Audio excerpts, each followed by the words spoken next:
Hello YouTubers, Novascovers here, and this is episode 3 of The Road to Metroid Switch. Now, I wasn't planning on doing another episode so soon after just putting out episode 2 a little less than a week ago, but there has been some new information put out by Reggie Fils-Aimé of Nintendo. Not necessarily regarding Metroid, but info regarding E3 2017. Now, E3 is games conference that goes on every year. All the big game companies are there and they showcase new games that are coming out and new game consoles and stuff like that. And you get to play demos and all that. So, I was looking through YouTube anyway, and I found this video where Reggie was talking about E3 2017. And what he said was, Nintendo have big plans for E3 this year. They have a lot of new games coming out for the Nintendo Switch and the Nintendo 3DS. And that was essentially all he said about it. Now, that mightn't mean a lot to many of you, but the fact that they're still making games for the 3DS is kind of interesting, considering that the Nintendo Switch is out, and the Nintendo Switch kind of renders the 3DS, nothing like. So, I don't know. I mean, I'm glad that there's still games coming out for the 3DS because I wouldn't mind picking up a few new games myself. My R button's broken and I kind of need a new one. But now, a while back as well, Reggie said, when asked about a Metroid game coming out, he said, come back to him in a year and they might have something. And he said that around December, I think. No, it was around the time of the presentation. I think that was in January, wasn't it? The Nintendo Switch presentation. So, if they have something for Metroid in a year, that means it would be announced at E3 2017. As far as I know, I think Retro Studios have a panel going on at E3 this year.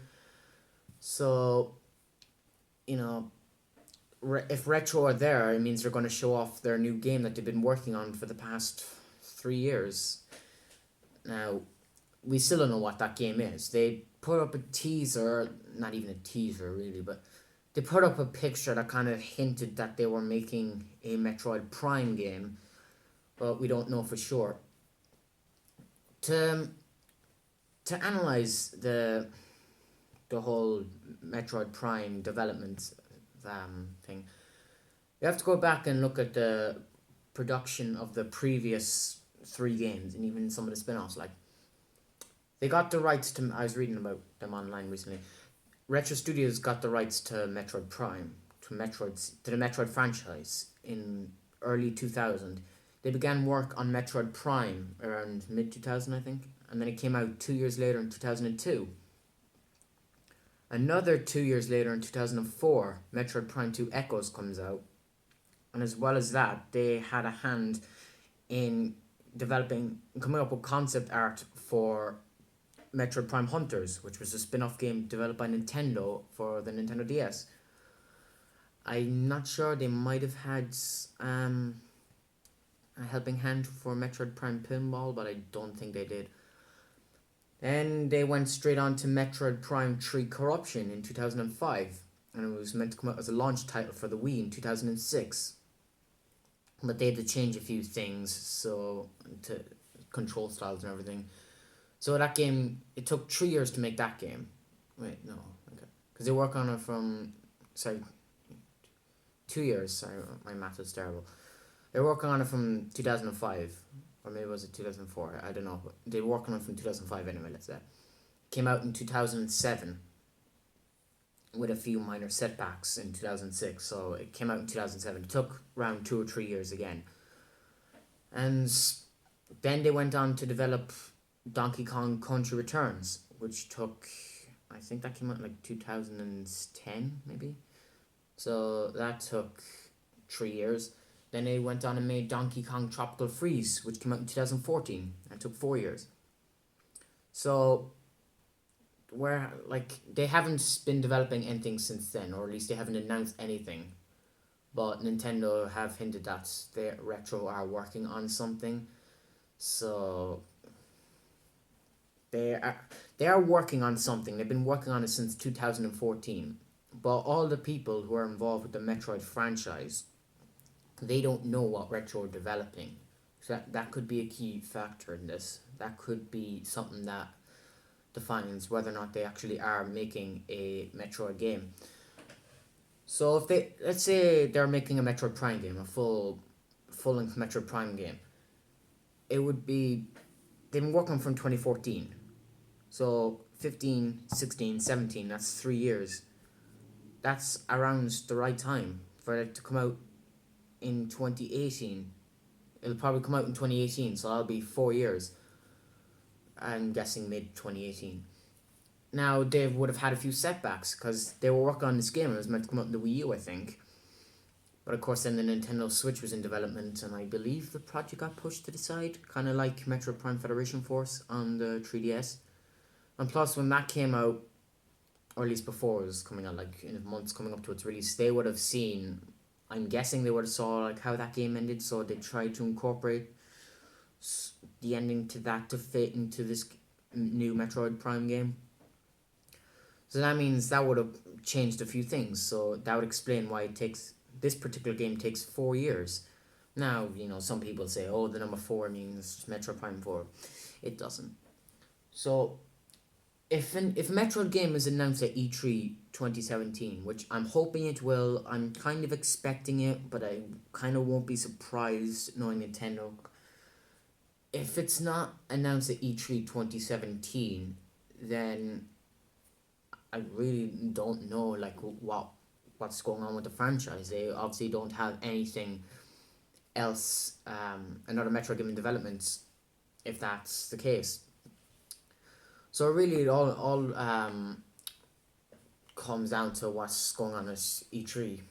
We'll find out. It's usually the first week of June. I think it's the 3rd of June. I think there's a lot of stuff going on in June this year, anyway.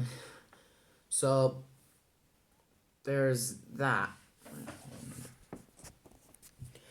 So now, over the past couple of years since the Wii U and since we knew that Retro were making another game, people have been coming up with all kinds of ideas as to where a Metroid, what the title for another Metroid Prime game could be, and what the story could be like. Now, the most common title that was going around during the time of the Wii was Metroid Prime 4 Resurrection, which I kind of like the title of that, but I have a feeling Dark Samus might not be involved with this arc of the story. I could be wrong. They could find a way to bring her back, but we'll soon see. Another one I was going out was Metroid Prime Second Phase, which that one seems quite likely, considering Second Phase. Planet Phase was the source of all Faison in the universe, and it was essentially at the edge of the universe. And every 1,000 years, Leviathan seeds, these creatures called Leviathans, would grow within the planet, and these seeds would develop around them, and eventually they'd launch into space. They'd create a wormhole, go through that wormhole to some other planet in the universe. They'd crash into that planet and embed themselves into the ground. The Faison would corrupt the planet, and essentially, if it was there a long time, it would turn that planet into a second phase. That's the story anyway that Metroid Prime 3 Corruption put forward. Now, since my understanding is that when Dark Samus put the Aurora Unit 313 in the core, they were able to fire Leviathans a lot more quickly because there was like 3 Leviathan seeds in Metroid Prime 3 Corruption. I know some of them were probably there for a long while, but I don't know. But anyway, so with Faison destroyed, like what else is there? Like I imagine that when a planet's destroyed, when it blows up, of course something else has to form. So another planet would maybe form, I'm guessing. But you think of the characteristics of what Faison is. It's essentially a liquid, an energy that corrupts things and mutates them into something larger and much more different and more powerful and stronger. So it makes sense that if some Faison was launched when Phase exploded, this Faison would somehow mutate a piece of rock or something that was launched from the planet, over time and eventually create a new planet, because this last piece of Faison, it would mutate into something larger and create more Faison. And of course, there's also the arguments, because in Metroid Prime 3 Corruption, specifically on the Pirate Homeworld, I actually forget the name of that planet, it wasn't mentioned in the game, but anyways, in Metroid Prime 3 Corruption, there was this thing called Red Faison, or Red Crimson Faison. Ultraviolet Red Faison, I think was the full name of it, is essentially Red Faison. We don't know if it was just a mutation in color of normal Faison, or whether it was something completely different. But it seemed to grant the ability of teleportation, as well as some of the other characteristics of Faison. Now, there was no mention of that after Faison was eradicated at the end of Metroid Prime 3 Corruption, because just the ending of the game suggested that Faison was gone because Planet Phase was destroyed, because you hear Oriona 242's voice saying the fight against Faison has ended. Now, if ultraviolet red Faison is still a thing, and it's separate from normal Faison, that's where this story could go in terms of, the whole Faison arc of the story and how Dark Samus could come back. Of course, they might not necessarily call the next game Metroid Prime. They might just call it something like, for example, Metroid Resurrection, let's just say. And it could just be about like Psylux's relationship with Samus and how he's trying to hunt her down and all this kind of stuff. But it would still tie into Corruption and Metroid Prime Federation Force. So that's probably the most likely option I'm thinking at the moment. To go back on what I said earlier about Retro working on a Metroid Prime game, if you remember when, shortly before the release of Metroid Prime Federation Force, Nintendo was saying they wanted to continue the Metroid Prime series, telling the story of the relationship between Samus and Psylux. So that kind of further proves my theory that the next game will just revolve around that rather than the whole Faison story, because it seemed like it's gone forever at the end of Corruption. And so that's the end of plot. Retro said as well a while back, I think it was like maybe 2014, 2015, that they were up for doing another Metroid Prime game. However, it's not the same people that developed the Metroid Prime trilogy, because they've been sacked or they've gone off to other companies. So it's different people working at Retro. So this Metroid game, if they are developing one, will be different from the previous three, or maybe not, who knows. Now, there was also another article that Nintendo weren't sure what to do with the Metroid franchise, because they didn't have enough innovation, so they weren't going to make any more sequels. So that just hinted they were going to make a ton of spin-offs here and there. They might do that. The next game could possibly be a spin-off. We haven't looked at that, but if Retro have been developing it for the past 3 years, surely it's going to be a mainstream Metroid game. Yeah. I didn't plan out what I was going to say before this video, so that's why I'm trying to think what to say here, so sorry about that. And plus I kind of have to rush. So I think I can leave it at that. 13 minutes. Yeah, I'm putting out these videos a lot sooner than I was expecting. I was planning to put this one out like maybe in the next couple of weeks, but then when I came across that info last night from Reggie, I was like, this could relate to a Metroid game on Nintendo Switch, so might as well do it, because it's the only thing we've got at the moment, because it's not like they're gonna go, hey, we have a Metroid game in development. It doesn't work like that. It's never worked like that. It never will work like that. One last point, by the way.